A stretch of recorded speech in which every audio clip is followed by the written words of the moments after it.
Hey guys, good morning, good afternoon, good evening, wherever you are out there in the world. Welcome to our second edition of the Train Talk from Milepost 141, our Soundbites podcast.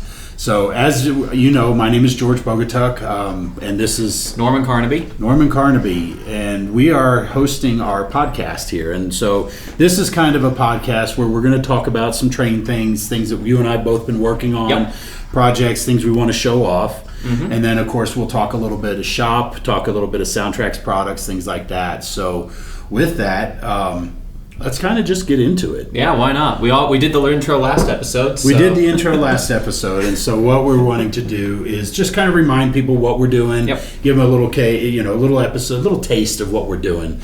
The short version. If you want the long version, go back to the first episode. If you want any background on what he models, what I model, sort of what our goal is here, and just our background generally. Yeah, I think that's a good way to do it. If you missed the first episode, you can catch it on our podcast links, whether it be on YouTube, Spotify, or otherwise. And then I have a question. Why? Why did you miss that? It's classic comedy gold, guys. I wouldn't go quite that far. We're trying to get them to watch. So let's throw out some bones, all right? Yeah. So anyway, with that, let's go ahead and jump into this week's modeling projects. All righty.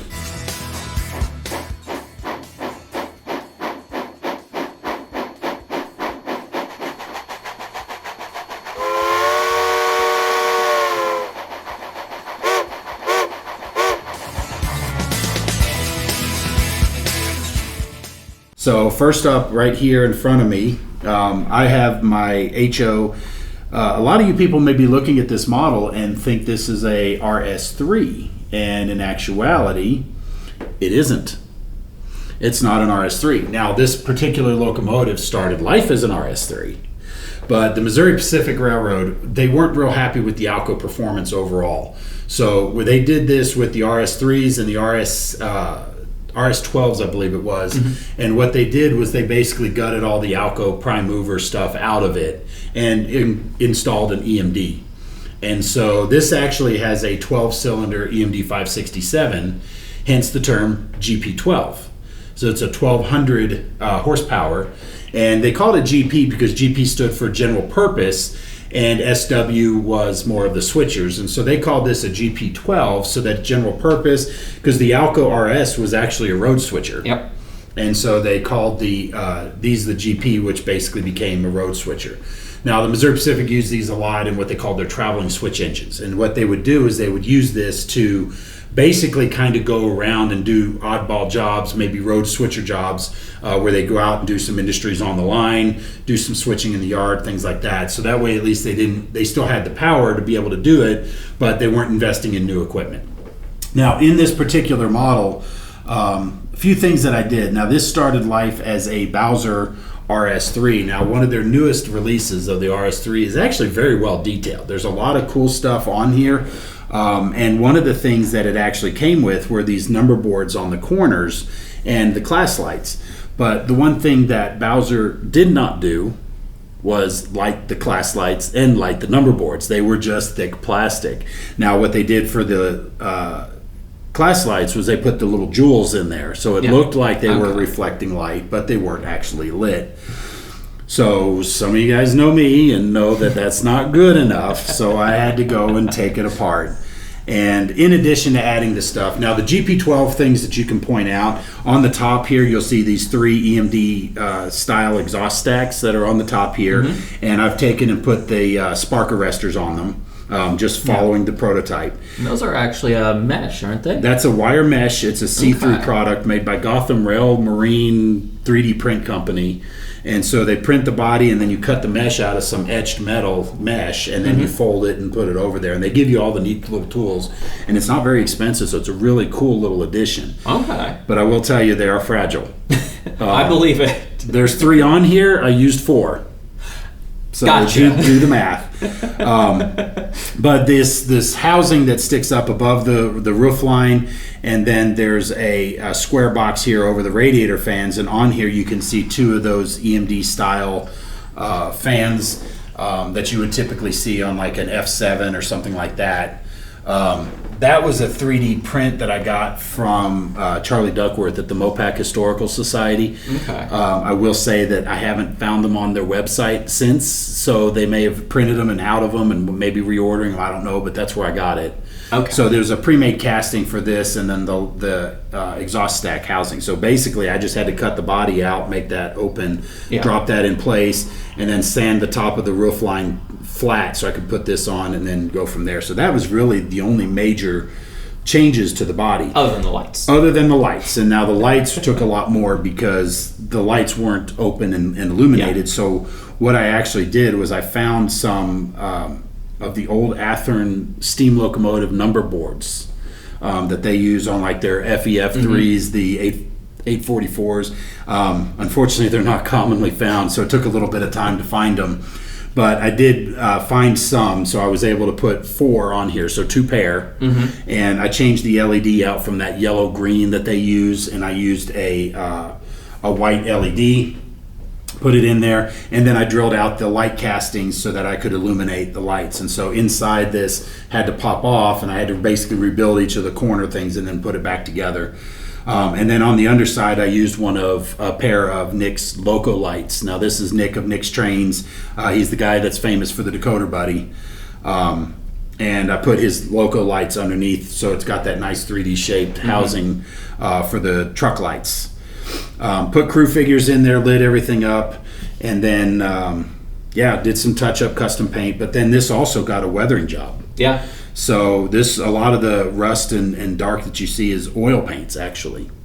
Oil paints mixed together, and I faded off the blue and then did the rust on top and then did some airbrush weathering on top. So I put a lot of effort into here, but even on the walkways, you can see the different patterns on there where it's faded and some rust. I can see a bit of the texturing on the walkways, how that's interacted with the... So I'm going to grab this other camera here and just kind of show a walk around, so to speak. Now, if any of you guys were at the St. Louis RPM in Collinsville, Illinois, you actually got to see this model firsthand because that's the first time it's coming out publicly. Of course, we're recording this a little bit beforehand.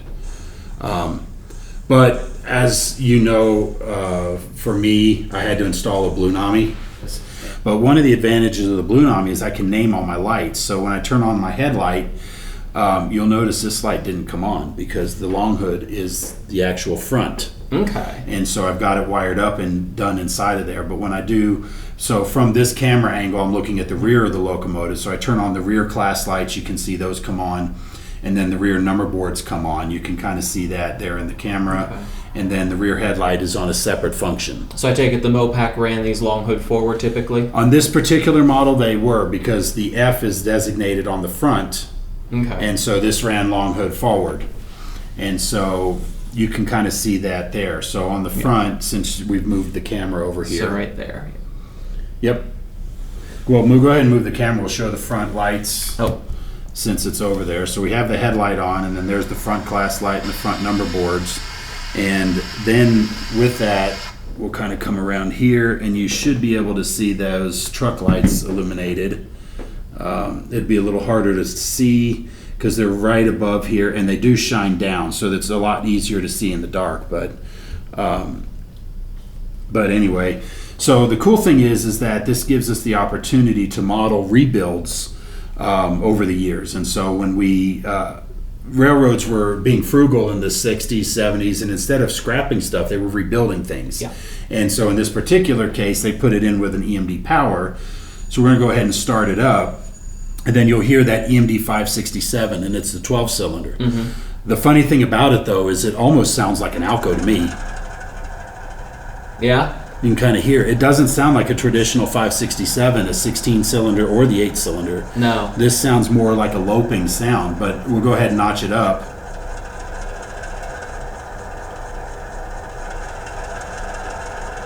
You can kind of hear that. Now, it does sound Alco-E or Alco-ish, whichever word you want to use. But it's an EMD. But it is an actual EMD prime mover.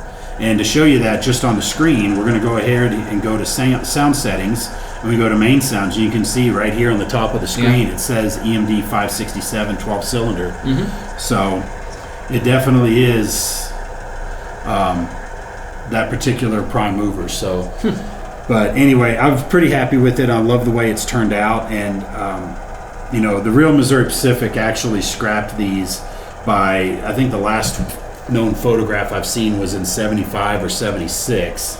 And so by me having this in my 1978 world, I've kind of decided that in my world that had one survived, because it's such an oddball, neat little thing, and everybody looks up at it and says, "Oh, look, it's an RS3," and they're like, "Nope, it isn't an RS3. It kind of is. It started life as one, and then it got overhauled. Then it got Mopac-ized." Or however you want to call it. They took and put their thing to it. So anyway, I'm pretty happy with the way it's turned out. I love the model. It runs nice and smooth. And Bowser did a really good job with it as far as the detail on it. It's got the door handles all around it. It's got all the the lift rings on the top. And even the handrails are actually pretty sturdy for being plastic. Okay. They're actually pretty sturdy. I have to give them credit. It took a little bit of work to get them out. Yeah. And the ones on the end where the MU stands are at, I talked about in the last podcast, use those Pacific I was going to Western. mention, I can see the magnet hoses there. The Pacific Western magnetic, they call it their Magnalock brake lines. Okay. And I also use the magnetic MU cables. And so when I put the magnets on the end, this end handrail is actually really, really sturdy. Okay. So I'm not worried about it pulling the magnet or pulling the handrails off of the model I disconnect. So I'm actually pretty impressed with the model. It almost makes me want to do another one and have two of them, but I think it's a stretch for 1978. So like I said, I'm pretty happy with the way it's turned out. And that's what I've been modeling lately. Alrighty. So I see you have another European steam engine over there. British, thank you very much. British, well, tomato. No, I'm kidding. So what do you got over there? So this is a BR Standard 2. And these were one of the few new build steam locomotives that British Railways designed themselves and built. It inherited a lot from some of the Big Four designs, but it is its own distinct design family. This is the Standard 2. This was one of the moguls that they made, and these were designed, as you can sort of tell from the low water tanks on the tender. These were designed for good visibility. These were also sometimes used as road switchers. Okay. But their primary duty was actually branch line. These have a very, very light axle loading. Okay. So they can run over basically anything, any track that British Rail had, no matter how well kept it was. And this is 1950s post-war Britain. There was a lot of bad track. Yeah, I believe it. Yeah. The British Railways was kind of broke at this point. It's frankly astonishing they were able to get any new built steam locomotives done at all. But there was an argument to be made that the standardization, allowing them to replace the different Big Four designs with one single design would decrease the maintenance costs so much and the parts cost so much that it would offset the cost of building new. Obviously, that didn't entirely plan out because the 1955 modernization plan unfortunately called for the scrapping of all steam locomotives and the building of diesels at a time when it wasn't perhaps the most practical thing. Affordable? Well, practical. Practical, okay. A lot of the diesels didn't end up very well. Oh, got it. That's a story for another day. Okay. But stay tuned here on the podcast. You'll get to hear that story at another day. Maybe someday, yeah. But a few types of standards did end up getting built, and this is one of them, the Standard 2. There were actually a fair few of these built, because there was a lot of their branch line locos at that point were actually very, very old designs and very uneconomical. So BR had a vested interest in bringing in more modern standard designs to replace those older branch line locos. Okay. And what's interesting about the standards is they actually pulled in a lot of design language from outside of the UK as well. So you'll notice we have here a lot of external pipe work, which is not something you commonly see on most British designs. That It's very much something they pulled from American steam locomotive design, because they recognized that keeping the pipework external was something they used to try and keep the maintenance costs down. How'd that go again? Brain fart. Yeah. It happens. Yeah.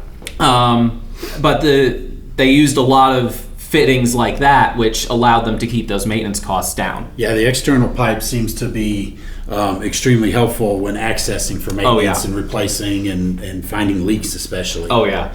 A lot of earlier British locomotives, especially Great Western, tried to keep everything internal, and it resulted in them being a bit of a maintenance nightmare. Yeah, they look pretty. But maintaining them was interesting. That's kind of cool. I had never thought about that with that narrow coal bunker. Yeah, so if you actually see, there's actually windows back here. So it's designed such that you can... there's this rear section to the cab here, which is designed to allow crew comfort, because it keeps many of the benefits of like an enclosed cab, but it has those windows at the back, so you can still have good visibility out the rear here. Okay. So these you would very often see these running tender first. Oh wow. Okay. Because on a lot of these branch lines, you didn't necessarily have a turntable at the end. Mm-hmm. So you would run it down to the end of the line, and you would just run it the other direction back. Oh, wow. Okay. So very, very much a branch line loco. Well, and I hear you've got sound in that thing. Yes. So, would I have anything else? This is SoundTraxx. Fair enough. But I'm hearing it, and so I'm kind of curious to know what you got in there. So I actually have a Tsunami II TSUN18. Now, some of you may be aware that the Tsunami II, we don't have a distinct British variant of it like we do the Economy. We have the the UK Economy and the US Economy. Tsunami II doesn't have that, but if you look closely on the Tsunami II sound selection, there are a couple of UK whistles, and one of them is the British Rail single chime, which this locomotive uses. And along with that, we also have a lot of customization options that allow for a Tsunami II to behave as you would expect a British locomotive to. So, for instance, there's the vacuum pump, which this one has. You'll notice this has never had the ka-plunk of a air compressor while it's been sitting here the entire time. Right. And it's not been muted because the British use the vacuum pump system. Mm-hmm.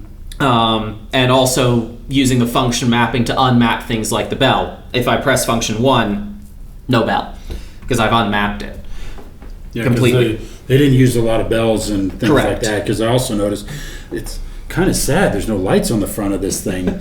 Yeah, unfortunately, I've been looking into the possibility I've been trying to find some reflective head code discs to put on the front here, because that's what they used in lieu of lights. Oh, okay. Were the head code lamps or discs, depending on if it was daytime or nighttime running. Okay. So that's head HEAD code. Yeah. Okay. So what we have here is, you can see we've got these little posts here. Okay.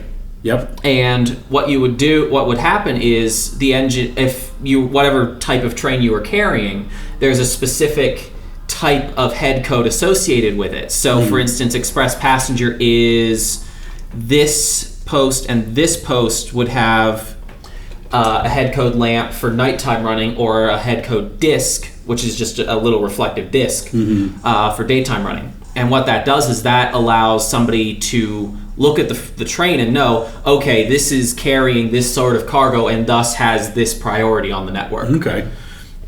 So that's cool. Yeah, it's a really efficient means of communicating information. So let's say someone in a switch tower, it's nighttime, you see a train coming with the two head code discs, and you know, okay, that's a passenger, I need to give it priority. Gotcha. Okay. So so did you put any lights in there? Yeah. Unfortunately, I didn't. Oh, okay. I was planning to put. I looked at putting a firebox light in it. Yeah. Okay. But the way Hornby did the moldings in the cab on this one, it really didn't make sense, because they molded it with the firebox doors shut. Got it. Okay. Well, just curious. So yeah, unfortunately, I didn't in this case. Yeah, because I haven't seen this one. I don't think I remember seeing this one yet. So. Yeah. So anyway. Cool. So let's take it for a run. Let's test it and show off these British sounds that you've got. Certainly.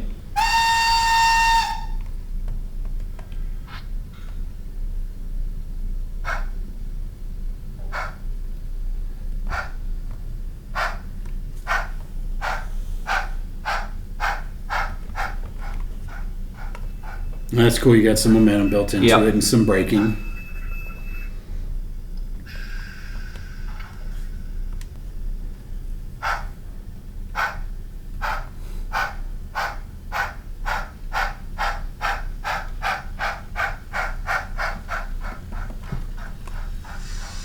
And you can hear that distinct air rushing in sound because it's got the vacuum brake system. So instead of a US system like the air brakes, like your GP12 has, they would actually have a vacuum line where instead of raising the pressure inside to release the brakes, they would actually draw air out and create a vacuum. And that was how they released the brakes. And then when it returned to atmosphere, that's when the brakes would apply.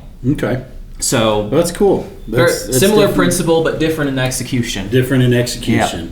Well, of course, it always has to be different across the pond, right? Well, actually, the rest of Europe adopted air brakes much sooner. So the UK was pretty much the only holdout on vacuum. Cool. Well, and you said something about that as a Next 18. So let's go ahead and talk a little bit about that Next 18 decoder for you guys. Because our Next 18 decoder, I think, is a really cool thing. And I know you've been using a lot more of them. I pretty much... almost all the installs I do these days are Next 18 unless I need some other capability, because it's a really capable decoder, especially for its size, because it's able to pack in more lighting outputs than the comparably sized TSU 1100. The 1100 only has 4. The Next 18 has 6. So that's definitely an advantage. And it just plugs in. So if your model has a Next 18... Well, this one doesn't. I actually fitted our Next 18 adapter to it. So it plugs in a lot of cases where it'll have a Next 18 plug in the model. And you'll see that starting to be used on a lot more N-scale stuff, I believe. It's been in N-scale for a long time. I think the only company in N-scale that isn't using Next 18 anymore is Kato. And then there's also some HO models. Like, for example, the Walthers SW1200 uses the Next 18. I have seen that. And so with that, but then like you said, you had to hardwire this particular one in using our Next 18 adapter. Correct. And so the Next 18 adapter, part number 810162, I believe. 163. That actually has all the wires on there. It has a place for the current keeper, and the decoder just snaps right in. And when you put the decoder in that current keeper, or in the in the Next 18 adapter, it ends up being similar in size to the TSU 1100, but it has a couple of distinct advantages. One, it's narrower. It's 9.5 millimeters wide, so it can fit in narrow body N-scale diesels. But the other thing I've actually found really nice with it is the Next 18 adapter doesn't run the full length of the decoder. It only runs to the Next 18 socket itself.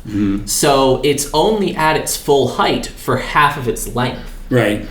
And I've actually used that in a lot of cases. In this model, though, the tender weight was actually shaped very strangely, especially in conjunction with this lower height water tank.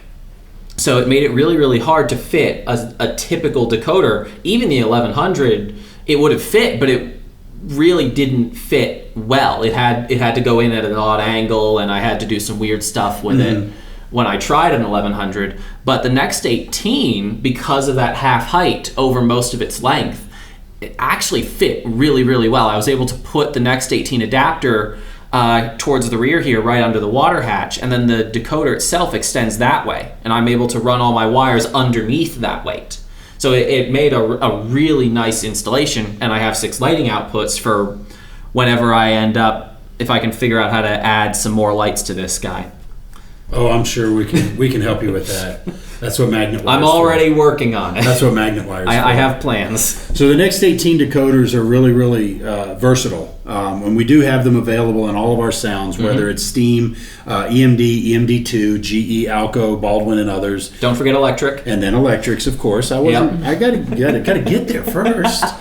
But we do have those available, and they're available through retailers now. And the next 18 adapters should be available there as well. It's a 1 amp decoder.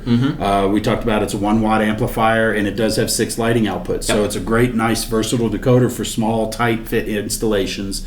And they are available now at your local retailer. So with that, I think that covers everything we had scheduled for this particular podcast. I think so. I don't have anything else to add to it unless you have any closing thoughts. No? All right. Well, with that, I think we're going to go ahead and sign off. We'll leave these, kind of relatively short. We'll give you some more time, but just get a little bit of information out there. So, guys, if you have any questions, feel free to reach out to us at SoundTraxx.com. You can contact us either for sales, for product questions and support, or you can talk to him about support, whether it's helping setting up your lighting effects, installation questions, things like that at support@SoundTraxx.com. So, guys, with that, I think that's everything we've got. We'll go ahead and sign off, and then we'll see you guys at our next episode. Bye.